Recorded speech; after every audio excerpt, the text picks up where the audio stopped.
Hello, I'm Kevin Hong. I'm a partner at LYC Partners, an executive search and leadership advisory firm. I'm also the co-founder of The Council, a private network for senior executives. And this is Leaders in Motion. This is another solo session where I share insights from the conversations and webinars we host with global executives. These episodes are designed to give you practical frameworks you can apply to your own leadership decisions. Today's focus comes from our recent executive webinar, Beyond the Resume, Hiring and Enabling Sales Superstars in Founder-Led Businesses. We brought together Yining Wang, a serial entrepreneur who took a company public in 2 years, and Christian Schneider, CEO of File AI, a Series B enterprise SaaS company. Both have been in the founder seats, both have made some expensive hiring mistakes, and both have learned what actually works. The conversation centered on one question. Why do sales hires who look perfect on paper so often fail in startup environments? So let me walk you through 3 key insights. The environment mismatch, the mindset that matters, and the trust problems that kills scale. Here's the reality most founders miss. When you're hiring your first sales leader, you're not really hiring someone to run a sales machine. You're hiring someone to build one from nothing. Yining said something quite interesting. When you're in a startup, you're selling something that is not really sellable yet. Think about that. You have not reached product market fit. Your ICP is mostly theory, and your pipeline is whatever you've personally hustled into existence. You need volume, lots of conversations, lot of no's, lots of iteration. This is not the same job as selling an established product with proven demand. So when you hire someone from Oracle or Salesforce, someone who's been surrounded by support, you bring them into a world where none of that exists. No BDRs feeding them leads, no marketing engine running campaigns, no CRM system managing the funnel, no established methodology. And Christian put it quite clearly. If you hire too senior too soon, you get a lot of advice. Like 10 years ago when I did this, here's what worked. But that advice doesn't transfer because you're building something new. From our work in executive search, I see this pattern. The experienced hire from a large company has often forgotten how to hustle. They expect support you can't provide. They've become less flexible. They're used to a machine that already runs. And here's the uncomfortable truth. This isn't about young versus old. It's about mindset. The person who succeeds in your startup might not have the best resume, but they have something more valuable, the willingness to do impossible work in an impossible environment. So if experience and credentials aren't the filter, so what is? Both Yining and Christian came back to the same thing. You need someone who believes in your idea as much as you do. Someone who is, in Yining words, as crazy as you are. Because in a startup, you're attempting something impossible. Yining shared a formula I'm going to use from now on. Volume times iteration equals success. Volume times iteration equals success. Your first sales hire needs to be able to make 300 calls here. No, 80% of the time, and treat every rejection as a data point, not a failure.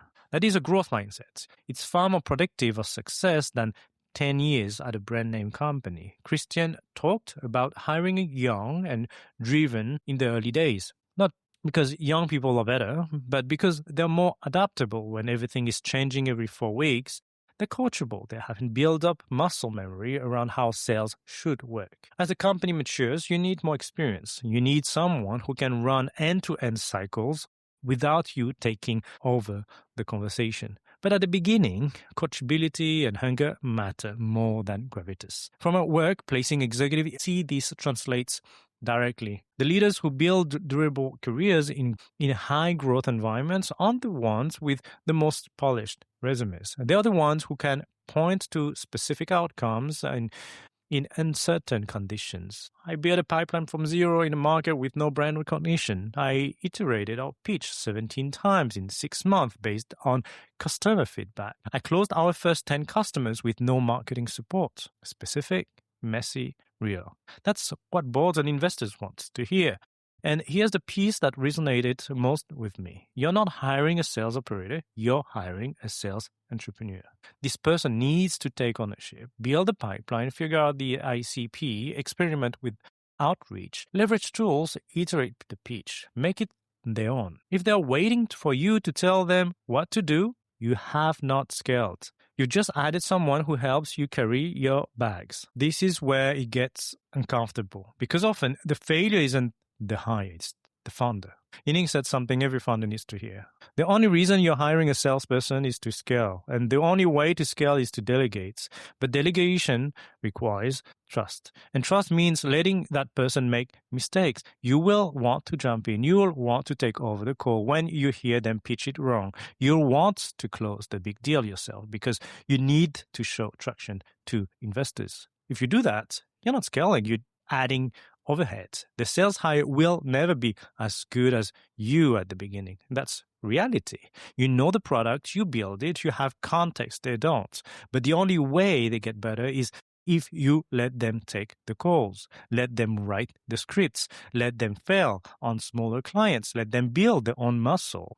Christian said he invites new sales hire to every call and lets them mirror him. He's transparent. He explained the product with a sales flavor. And then when they're ready, he lets them go. And here's the insight I want to sit with. If you find yourself constantly needing to take over the conversation from your salesperson, that means you hired too soon. The product isn't sellable enough yet, or the hire isn't the right fit. That's painful feedback, but it's better to recognize it at month 3 than month 12. From our advisory work with boards, I see this also playing out in leadership transitions. The founder who can't let go becomes the bottleneck. The company stalls not because the team lacks capability, but because the founder won't trust the team to execute. And eventually, the board steps in because scale requires delegation. So here's the question to founders. Are you hiring for help or are you hiring to scale? If it's the latter, you have to let go. So how do you know if you've hired a multiplier versus an operator? Yining's answer, activity, activity, activity. In the early stage, you can't measure quote attainment. You don't have a predictable motion yet. What you can measure is, are they building a pipeline? How many leads do we generate this week? How many calls did they make? What content is resonating? Multiplier takes ownership and runs. They don't wait for you to define the process. They build it. They research. They test multi-channel outreach. They iterate the pitch. They find partnership opportunities. And an operator waits for instruction. They execute what you give them. And both Yining and Christian say the same thing. You know when you know.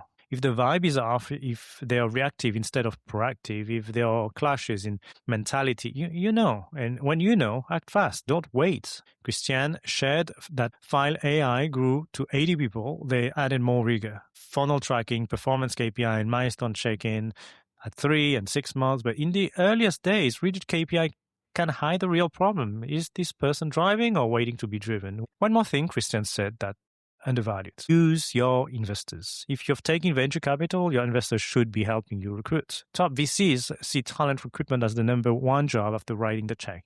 They have networks. They've seen who's killing it in your industry. If your investor isn't helping you hire, you might be working with the wrong investor. So here's what I take away. We spend so much time optimizing for credentials, for pedigree, for years of experience. We design interview processes that we ought polish, and then we put people into environments where none of that predicts success. The skills that matter, grit, adaptability, ownership, hunger, are much harder to assess in a 1-hour interview. So we default to proxies. We hire the person from Oracle or other big companies because it feels safer. And then we're surprised when they don't work out. From the cross-border executive searches I see this constantly as well. The person who succeed in Western enterprise often struggled in Asia-Pacific startup, not because they lacked skills, but because the system that supported them don't exist here. And the playbook does not transfer. And that's true even within the same geography. The startup environment is a different border. So maybe the question isn't, how do I hire a great salesperson? Maybe it's, how do I identify someone who can build a sales function from nothing in an environment where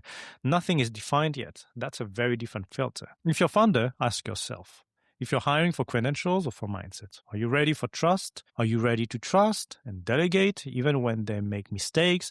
And if you hired someone who isn't working out, do you know? And what are you waiting for?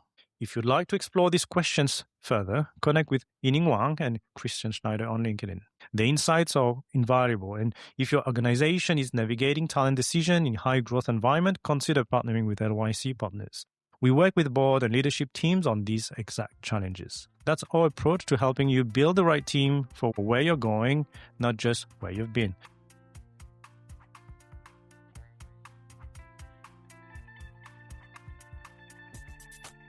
Thank you for listening to Leaders in Motion. And if you want to go further, join the Leaders in Motion Academy, our executive program. The first step is simple. Subscribe to our newsletter in the show notes, and you'll get access to our exclusive insights and all the details about the Academy.